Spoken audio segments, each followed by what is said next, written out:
अभय, ये कौन है? दादी, वो माँ है। किसकी माँ? आपकी है क्या? हाँ, मतलब ये अपने बेटे को ढूंढ रही है। इनके बेटे के मिल जाने तक मैं इन्हें अपनी माँ की तरह। बेचारी वो कहाँ जाएंगी कुछ समझ नहीं आ रहा था, इसलिए मैं उन्हें यहाँ ले आया। अरे भाई, तुम ही इस घर में एक्स्ट्रा प्लेयर हो और तुम हो कि एक और प्लेयर ला रहे हो। गोविंद, घर आए मेहमान के साथ ऐसे बात करते हैं? दमयंती, बेचारा हमारा गोविंद, वो इस बात को हमेशा भूल जाता है कि वो खुद इस घर में एक्स्ट्रा प्लेयर है। बेटे के गुम हो जाने का दर्द मैं समझ सकती हूँ। मेरे बेटे को भी घर से जाकर बहुत दिन हो गए बहन।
ए, कौन है तू?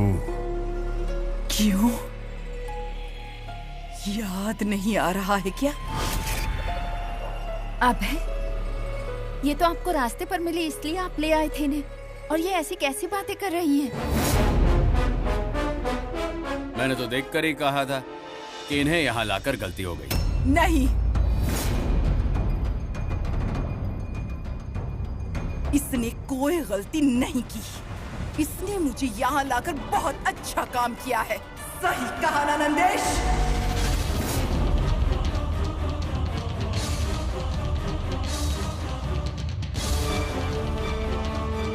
धनंजय, कौन है ये? क्या तुम इसे जानते हो बेटा?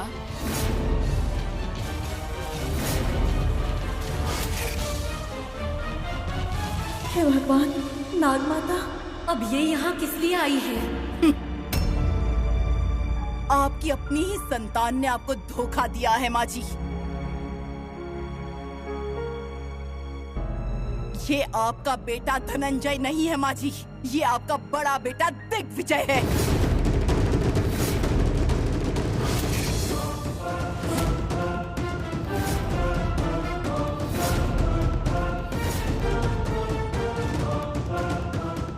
ये कैसी बातें कर रही हो बहन? क्या मैं अपनी औलाद को नहीं पहचानूंगी? ये मेरा छोटा बेटा धनंजय है। सही कहा आपने, माँ अपने बच्चों को अच्छे से पहचान जाती है, लेकिन जिसे आप अपना बेटा कह रही हैं, उसने जब मेरे बेटे की जान ली थी,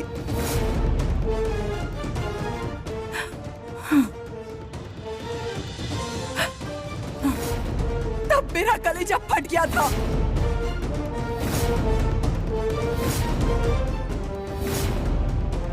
कौन है ये?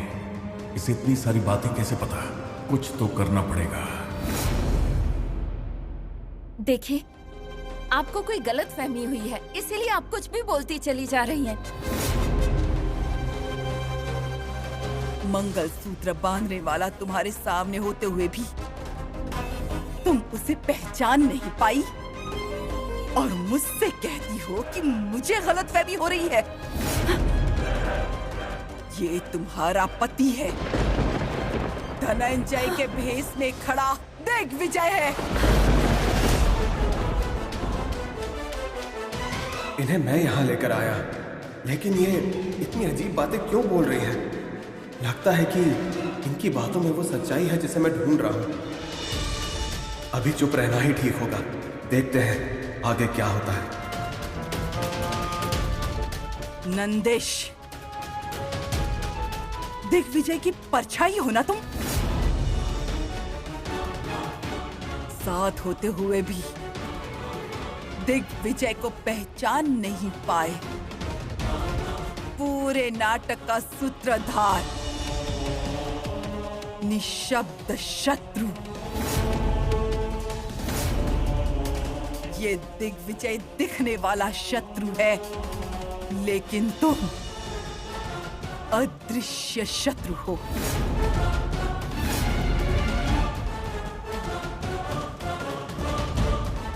अब तक की सारी परेशानियों का कारण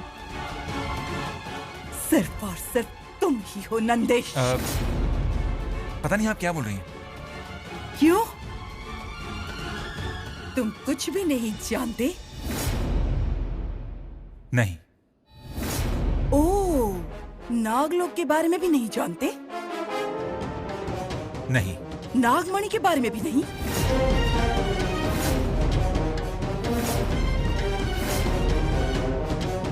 नहीं। आदिशेष के बारे में?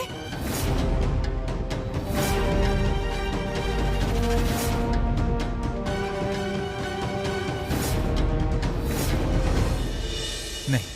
कुछ भी न जानने वाले। नागमणि का नक्शा तुमने इस दिग्विजय को दिया था ना नंदेश? ये लो नक्शा। ये नक्शा पूरे भूमंडल पर अत्यंत दुर्लभ नक्शा है।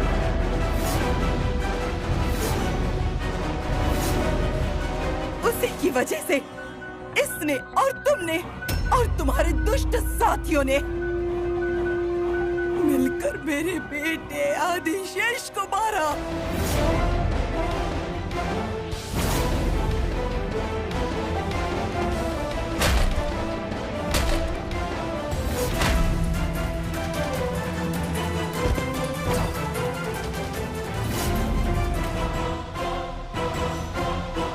और नागमणि को चुरा लिया।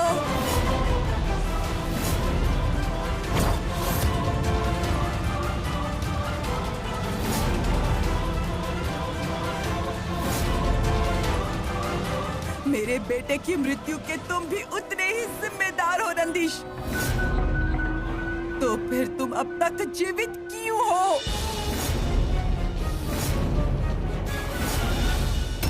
क्यों इतनी घबराई हुई हो मोहिनी? घबराओ नहीं तो क्या करूं शेषनाग। आज नागलोक की सारी शक्तियाँ भूलोक में एकत्रित होके महाशक्ति बनने वाली है, इसकी सूचना मिली है। लेकिन उसके लिए तुम इतनी क्यों घबराई हुई हो मोहिनी? भूलोक में आने के बाद मूर्खों की तरह बातें मत करो शेषनाग। तुमने अकेले ही पूरे प्रेत लोक को नष्ट कर दिया था। वो तुम्हारे अकेले की शक्ति थी। तो सोचो, नागलोक की 3 शक्तियाँ भूलोक में मिलने जा रही हैं। वो चाहे तो पूरे भूलोक को नष्ट कर सकती हैं, और फिर चाहे तो सारी नाग शक्तियाँ मिलकर नागमणि में जीवात्मा भरकर पुनः अपने साथ नागलोक में ले जा सकती है ना? तो फिर अब हम क्या कर सकते हैं मोहिनी? तुम्हें जल्द से जल्द उससे शादी करके नागमणि को हासिल करना होगा शेषनाग। शिवानी, वहाँ पूरा लोग तुम्हारी प्रतीक्षा कर रहा है। तो फिर तुम यहाँ सब कुछ भूलकर सुख से कैसे रह सकती हो? वो मैं अगर मैंने यहाँ इनसे बात की तो घर वालों को मेरी सच्चाई का पता चल जाएगा, और अगर पता चल गया तो आगे का मेरा मार्ग कठिन हो जाएगा। अब मैं क्या करूं? मैं तुमसे कुछ पूछ रही हूँ शिवानी। सारे पापी यही हैं। अगर तुम और मैं चाहें तो इन सारे पापियों का सर्वनाश अभी इसी वक्त कर सकते हैं। शिवानी, बोलो। शिवानी,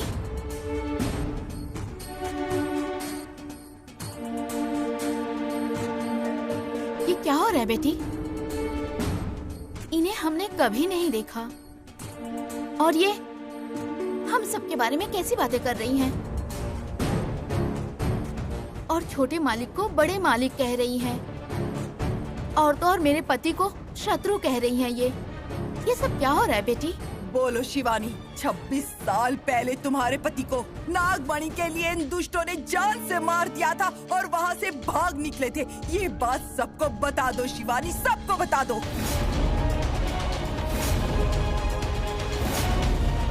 सबको बता दो कि सिर्फ बदला लेने के लिए ही तुम इस घर में आई थी। बोलो सबको कि त्रिविक्रम को मारने वाला भी यही दिग्विजय है।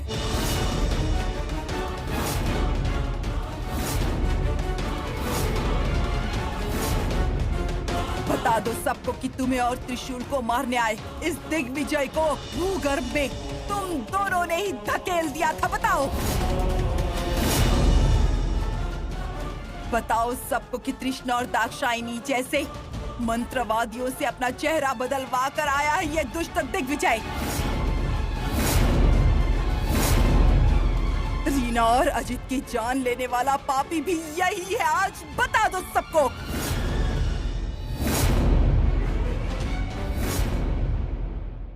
बोलो शिवानी, बोलो, बता दो सबको कि तुम ही मेरे बेटे की पत्नी हो। बोलो। हे भगवान, मेरे पास अब और कोई रास्ता नहीं बचा।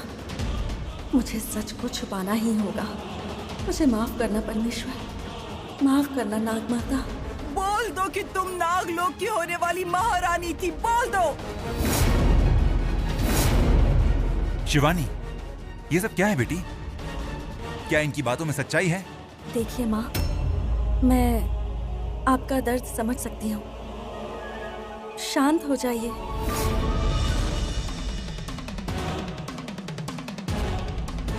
शिवानी, शिवानी, जिसकी हत्या हुई थी वो सिर्फ मेरा बेटा नहीं था बल्कि तुम्हारा पति भी था।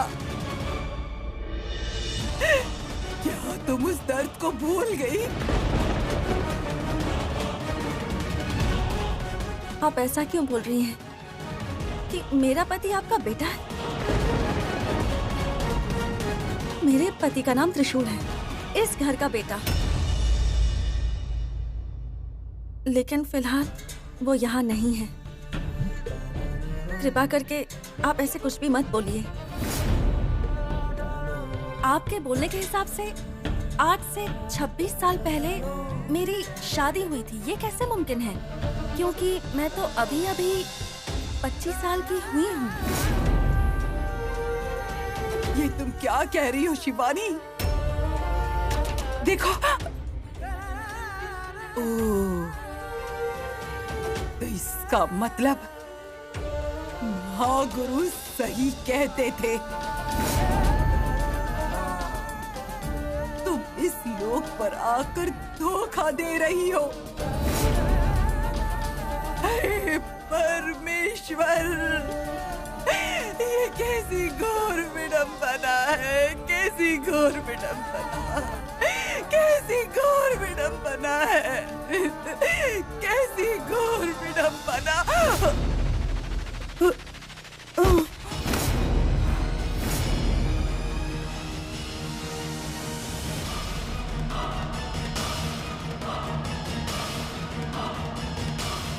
माँ जी, माँ जी क्या हुआ आपको? माँ जी, कोई पानी लेके आइए प्लीज। जाइए माँ, जल्दी लाइए माँ।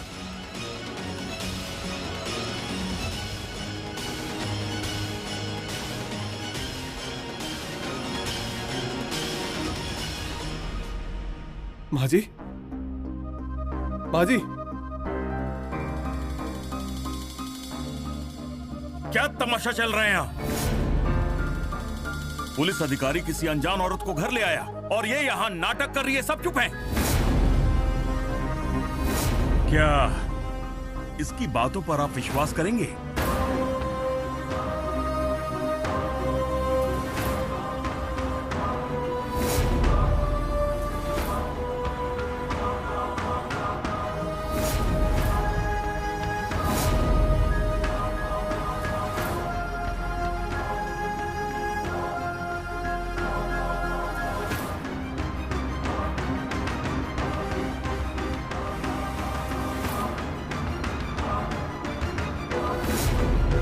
ये औरत पागल है, नाग लोक के बारे में किताब पढ़ रही है। इसमें क्या लिखा है खुद पढ़ लीजिए। अरे ऐसी किताबें 2 रुपए में मिलती हैं।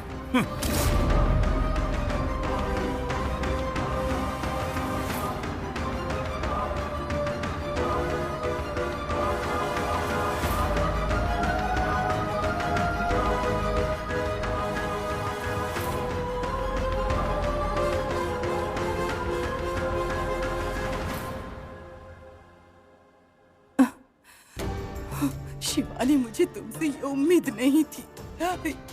यानी तुम मेरे बेटे को धोखा दे रही थी।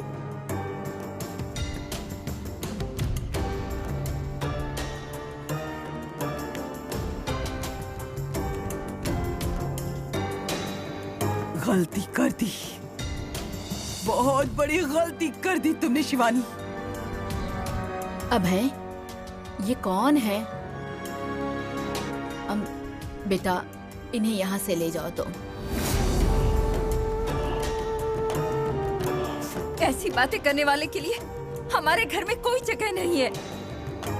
लेकर जाऊंगा, लेकिन आज नहीं, बल्कि मेरी पूछताछ खत्म होने के बाद।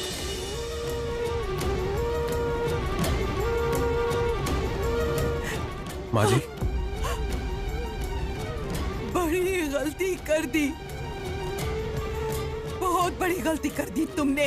चलिए माँ जी, चलिए। तुम्हें मैं कभी क्षमा नहीं करूंगी, कभी क्षमा नहीं करूंगी। तुमने गलती कर दी शिवानी।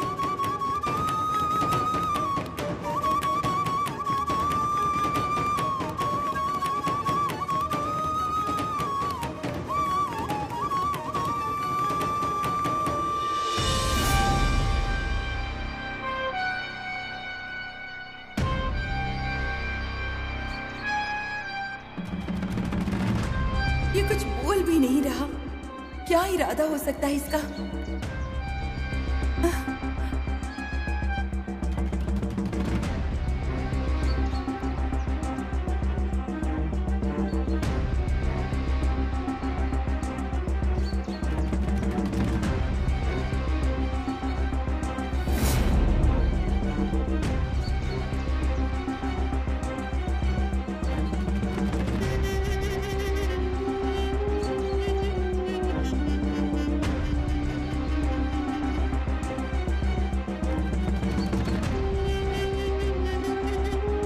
कहाँ चला गया?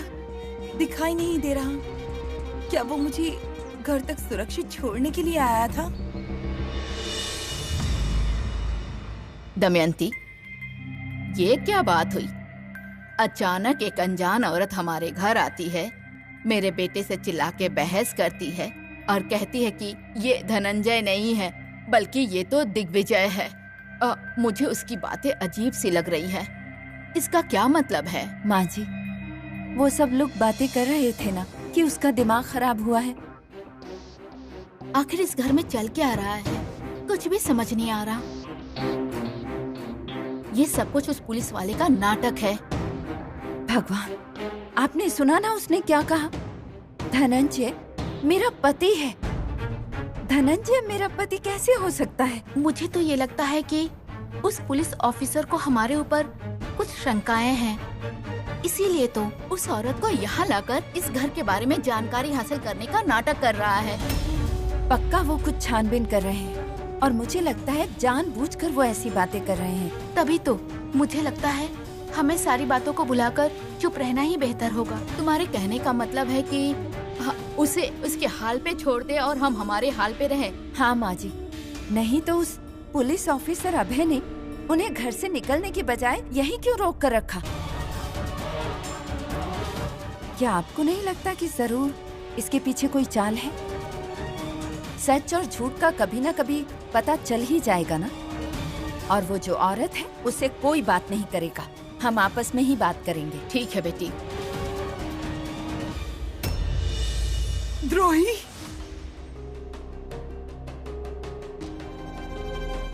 क्यों आई हो यहाँ? नाग माता, मैं आपका दुख और पीड़ा समझ सकती हूँ।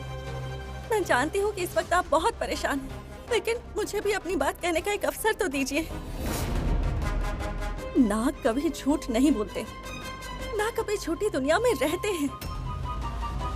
इसलिए अगर मैंने आपको ना पहचानने का झूठ बोला है तो उसके पीछे भी कोई बड़ा कारण है नाग माता। क्या कारण है? तुम्हें यहाँ किस लिए भेजा गया है? आदिशेष को ढूंढने के लिए ना?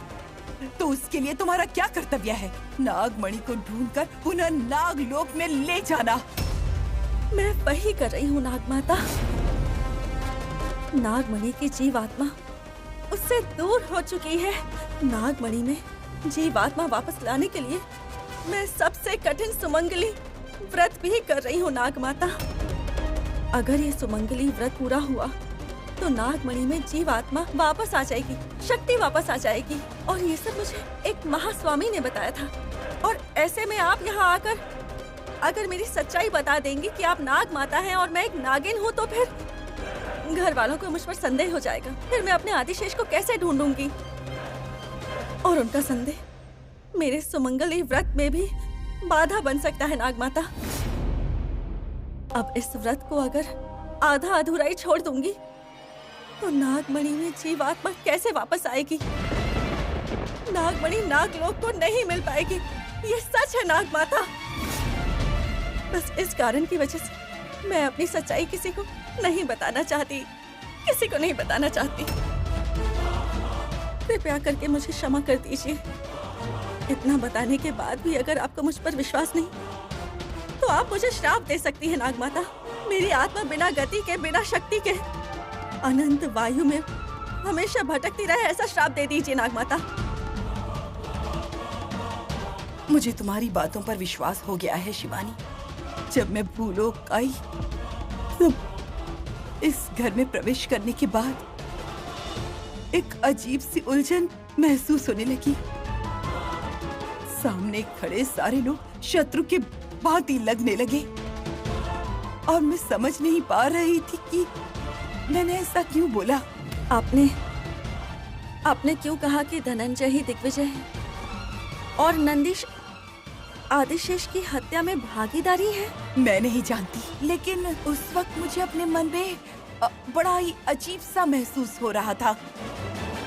शायद तकरीबन 125 साल पहले उस मोहिनी का श्राप ही इसका कारण हो सकता है। जाने दीजिए नाग माता।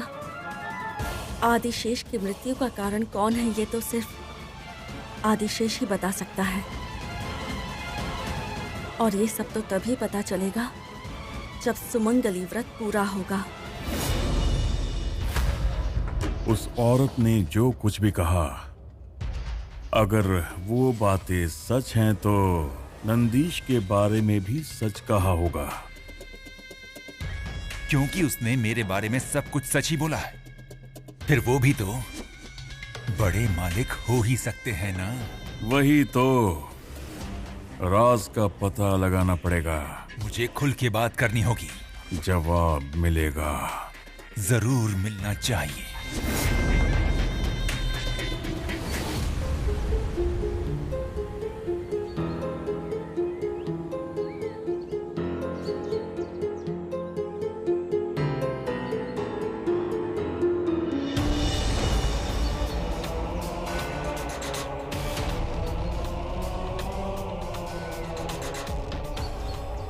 क्यों आए हो? तुमसे ही मिलने आया हूँ। मेरे पिताजी घर पर नहीं है। तुम हो ना, काफी है।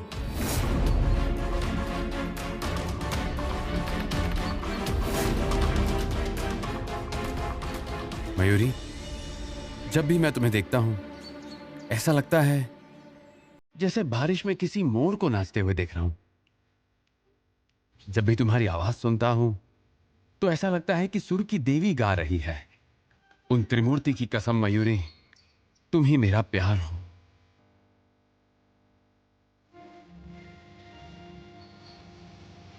मैं तुमसे बहुत प्यार करता हूं मयूरी।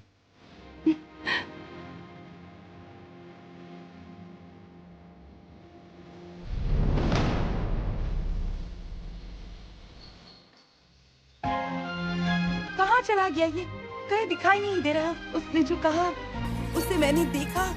क्या क्या वो सब मेरे मन का भ्रम था?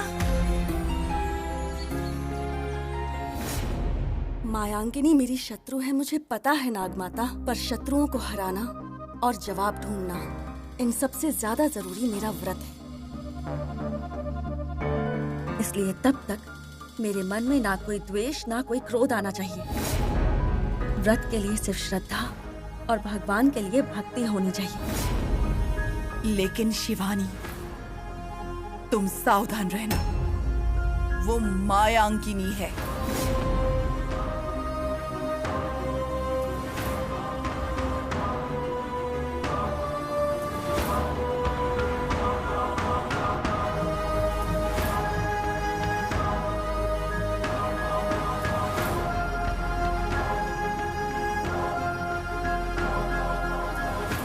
रुको।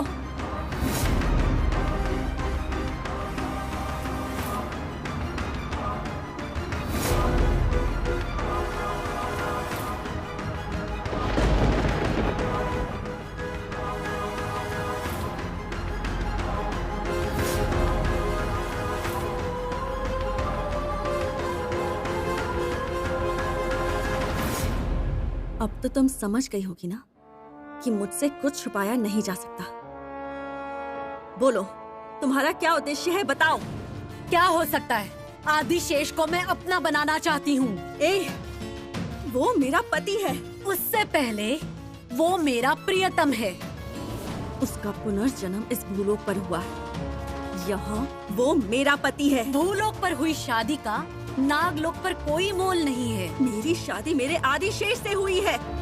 पिछले जन्म में जो मेरा पति था, इस जन्म में भी वही मेरा पति है। अब यहाँ आदिशेष नहीं है तो वो तुम्हारा कैसे हो सकता है? चुपचाप यहाँ से निकल जाओ, वरना तुम्हें मैं तुम मेरा कुछ नहीं बिगाड़ सकती। मैं कुछ भी करने से पीछे नहीं हटने वाली, क्योंकि तुम किसी भी परिस्थिति में किसी भी कारण से रक्तपात नहीं कर सकती। ऐसे में अगर तुम नाग हत्या करोगी तो नागलोक का द्वार तुम्हारे लिए हमेशा के लिए बंद हो जाएगा। उतना ही नहीं, आदिशेष यानी तुम्हारा पति तुम्हें कभी नहीं मिलेगा, क्योंकि वो क्या कर रहा है और वो किस दिशा में है ये सिर्फ मैं जानती हूँ। कहाँ है? कहाँ है वो? बताओ कहाँ है? मैं यहाँ इसलिए नहीं आई कि मैं तुम्हें आदिशेष से मिलवाऊं और मैं तुम दोनों के सामने हाथ जोड़ूं और प्रणाम करूं। मैं इसलिए आई हूँ कि आदिशेष का हाथ पकड़कर दूसरे हाथ में नागमणि लेकर नागलोक चली जाऊं। और अगर तुमने मेरे विरुद्ध कोई चाल चली तो आदिशेष तुम्हें नहीं मिलेगा। इस बात को याद रखना।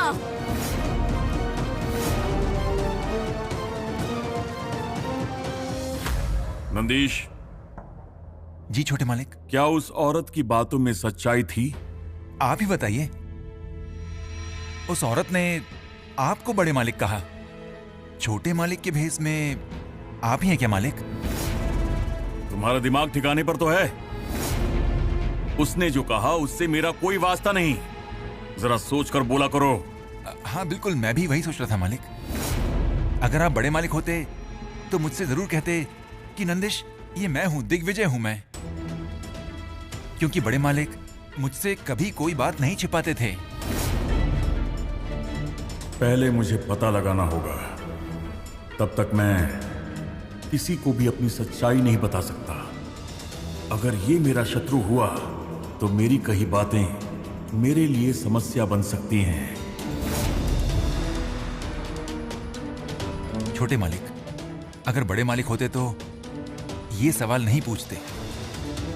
जब मालिक घर पर नहीं थे तब मैं घर का वफादार कुत्ता बनकर रहता था। ऐसे में क्या मैं धोखा दे सकता हूं उस घर को? लेकिन उस औरत ने तो ऐसा ही कहा था ना?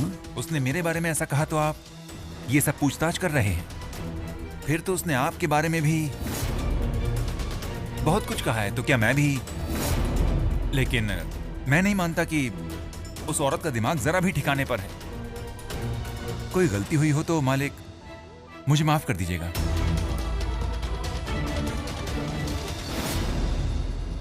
ये क्या बोल रहे हो दिग्विजय? जो हुआ वही बता रहा हूँ गुरुजी। घर में एक औरत आई जिसे हमारे बारे में सब कुछ सच सच पता था।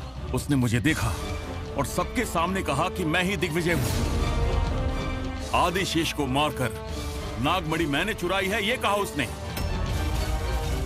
यहां तक कि नंदीश के बारे में भी उसने कुछ बताया। उसने कहा कि नंदीश ने मेरे साथ मिलकर उस नागमणि को चुराया था। ये कैसे मुमकिन है? उसे इतना सब कैसे पता हो सकता है दिग्विजय? मेरी भी कुछ समझ में नहीं आ रहा, लेकिन उसे देखकर एक बात तो समझ में आ गई कि वो कोई सामान्य औरत नहीं है। उसके बारे में कुछ पता लगाइए, बताइए कि वो कौन है। ओम ज्वालामालिन्ये नमः। माया दर्पणायामि।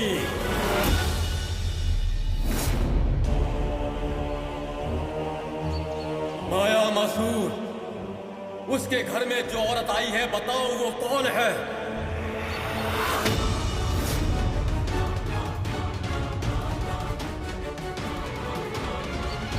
देखो दिग्विजय, तुम्हारे घर में महासात्विक शक्तियों का संगम हुआ है, इसलिए माया दर्पण भी कुछ नहीं बता रहा है। लेकिन वो है कौन?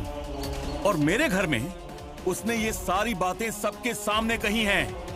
आप कुछ तो मेरी मदद कीजिए। जाओ, उसकी छाया चित्र लेकर आओ। उसे देखकर ये पता लगाऊंगा कि वो कौन है और वो यहाँ पर किस उद्देश्य से आई है।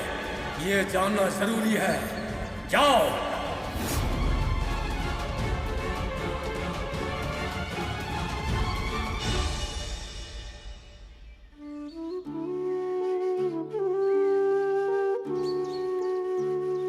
मयूरी? हाँ? दीदी, क्या हुआ? तबीयत तो ठीक है ना तुम्हारी? कुछ नहीं दीदी, मैं बिल्कुल ठीक हूँ। कुछ तो बात है, आजकल तुम्हारा ध्यान कहीं और ही रहता है। मैं देख रही हूँ कि जहाँ बैठती हो बैठी रह जाती हो, जहाँ देखती हो वहीं देखती रह जाती हो। जब पूजा करती हूँ तो तुम्हारा ध्यान कहीं और रहता है। तुम्हारी आंखें कुछ ढूंढती रहती हैं। मैं किस मन स्थिति से पूजा कर रही हूँ, लेकिन तुम्हारे मन में तो भक्ति भाव जैसा कुछ होता ही नहीं है। तुम यहाँ मेरी सहायता करने आई हो और उसके जरिए तुम अपनी परेशानी दूर करने आई हो, लेकिन तुम तो यहाँ अपनी परेशानी बढ़ा रही हो और मेरी पूजा में समस्या भी बढ़ रही है। ऐसी कोई बात नहीं है दीदी। अगर आपको ऐसा लगा हो तो मैं क्षमा चाहती हूँ। ठीक है, लेकिन आगे से अपना ध्यान रखना। ठीक है दीदी। जैसा तुमने कहा था ना कि कुछ दिनों तक उसे मत देखो, मत मिलो, तब उसे तुमसे प्यार हो ही जाएगा। पर ऐसा कुछ नहीं हो रहा ब्रो।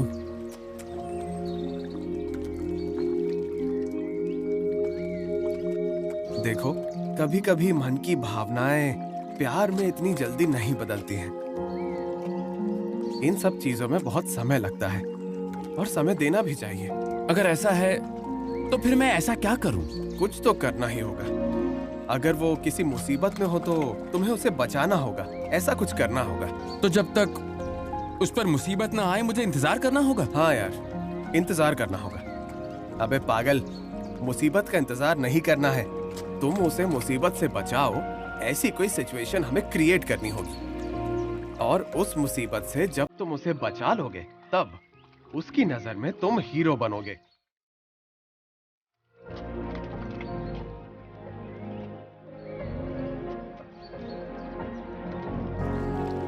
स्वामी जी, मुझे नहीं लगता कि उस लड़की से मुझे कोई सहायता मिलेगी। कृपया आदिशेष को ढूंढने का मुझे कोई और रास्ता बताइए। केवल एक ही रास्ता है और वो रास्ता है मयूरी। वही तुम्हारी मंजिल है और वही तुम्हारी मार्गदर्शक है। उसके बिना किए जाने वाली पूजा व्यर्थ है। ठीक है स्वामी जी, मैं फिर से जाकर पूजा में बैठती हूँ। पूजा के साथ साथ विवाह की भी तैयारी करो शिवानी।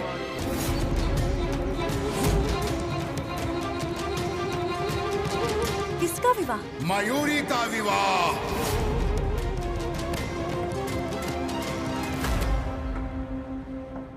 ये उस दिन जो मोहिनी ने श्राप दिया था, सब उसी का फल है।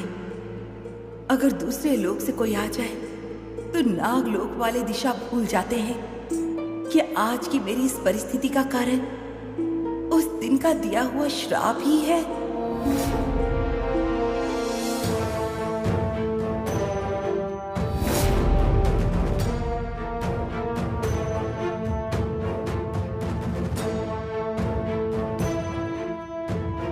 कैसी हैं आप? सब ठीक तो है ना? जब आप घर आई थी तो मेरे मन में जो आया मैंने बक दिया। शायद अपने बेटे को खोने की वजह से आप ऐसा कुछ कह रही थी, या ये बातें आपके दिमाग में चल रही होंगी, पता नहीं। लेकिन एक बेटे को खोने का भय या दुख क्या होता है मैं जानता हूं। देखिए, आप चिंता मत कीजिए, सब ठीक हो जाएगा। आपका बेटा जहां कहीं भी होगा उसे लाने की जिम्मेदारी मेरी। अच्छा ये बताइए, आपके पास उसकी कोई फोटो या एड्रेस होगा? कुछ भी नहीं है। तो फिर हम उसे कहां कहां ढूंढेंगे? हाँ, एक काम तो कर सकते हैं। मैं आपकी फोटो ले लेता हूं और फिर इस माँ का बेटा कहीं खो गया है ऐसी बात हम टीवी और न्यूज़पेपर में छपवा देंगे। देखिए, वो लौट आएगा।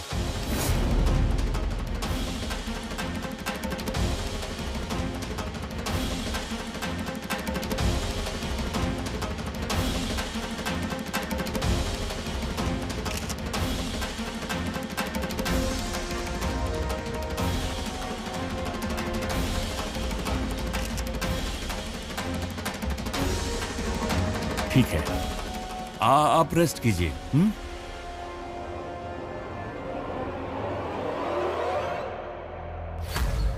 स्वामी जी, आप ये क्या कहना चाहते हैं? पहले आपने कहा कि उसकी सहायता लेकर मैं सुमंगली व्रत करूं, और अब जब मैं कह रही हूँ कि उसका ध्यान भटक रहा है तो आप कह रहे हैं कि मैं उसकी शादी करवाऊं? ये सब क्या हो रहा है? अगर तुम कह रही हो कि उसका मन भटक रहा है तो इसका अर्थ ये होता है कि उसके मन में कोई और है, और ये निश्चित है। उसके मन में जो कोई भी है उसके कारण ही इस कन्या का ध्यान भटक रहा है। हमें उसकी जन्म कुंडली से मेल खाने वाले इंसान को खोजकर उसका विवाह करना होगा। उसके विवाह करने के तत्पश्चात ही तुम्हें तुम्हारी पूजा का फल मिलेगा। ठीक है, तो घर वालों को बता देती हूँ, वो लोग विवाह की तैयारी में मेरी सहायता करेंगे। भूल कर रही हो तुम। वो विवाह तुम ही करवाओगी, तभी ही जाकर तुम्हें तुम्हारी पूजा का फल प्राप्त होगा, नहीं तो सब कुछ निष्फल हो जाएगा। हाँ, उत्कृष्ट गुणवान होना चाहिए, उच्च वर्ण का होना चाहिए और उच्च परिवार का होना चाहिए। ऐसा करने पर ही तुम्हें सिद्धि मिलेगी, नहीं तो सब सर्वनाश हो जाएगा।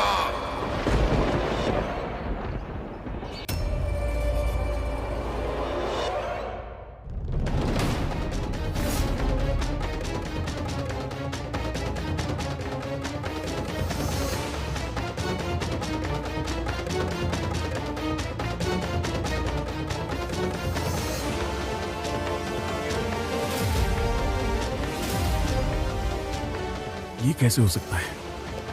2-3 बार फोटो ली थी मैंने, उस वक्त उस औरत की फोटो थी और अब वो इसमें है ही नहीं। इसका मतलब क्या हो सकता है?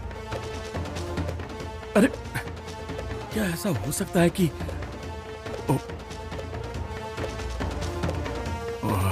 माय गॉड, मतलब जो घर में आई है वो साधारण स्त्री नहीं है। चाहे कुछ भी हो जाए, मुझे ये बात गुरुजी को बतानी होगी।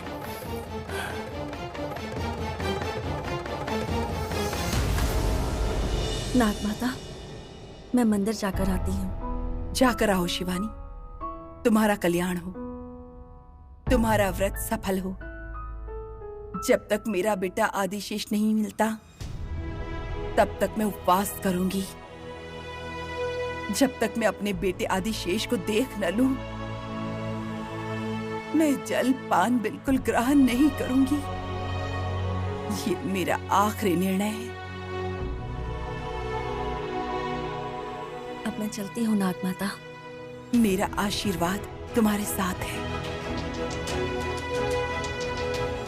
परमेश्वर।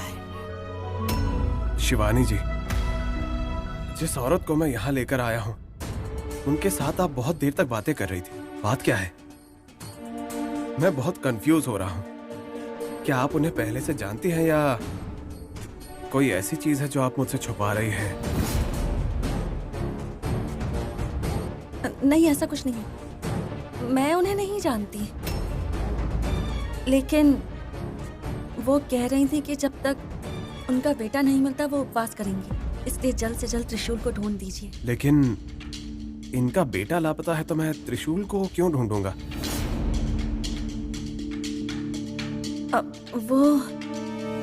वो आप यहाँ त्रिशूल को ढूंढने आए थे ना, और आपने उन्हें वादा किया है कि उनका बेटा ढूंढेंगे। तो पहले आप जल्दी से त्रिशूल को ढूंढ दीजिए, फिर उसके बाद इनके बेटे को भी ढूंढ दीजिए।